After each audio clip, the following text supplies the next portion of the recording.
ఓ పద్మ లచ్చక్క నువ్వు పైసలు అడకొచ్చిందే. ఏమొచ్చిందని తానం పిలుస్తున్నావు?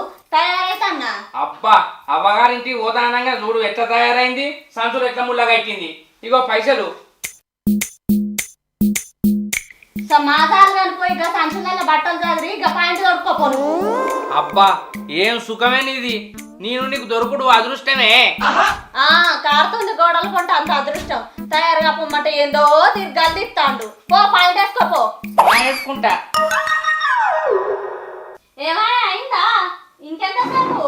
అబ్బా రానే పడుతుంది కాదే, నీ లెక్క శిఖముర్సు చీరగట్టు రానేమన్నా నేను. పా తలబెట్టి తాళమే. తలుపు కూడా నేనే పెట్టా నానే. ఇట్లనే మీ వాళ్ళ ఇంటికాడ అన్ని పనులు నాకు చెప్పి నా ఇజ్జత్ మానం తీసావు. ఓ నీ ఇజ్జత్ బొంతలు నాలుపకుండా అయిపోయా కనుక. ఈ దండం పెడతా గట్టిగా కేవలం నీ ఇజ్జత్ పోతుంది. పట్టుకో.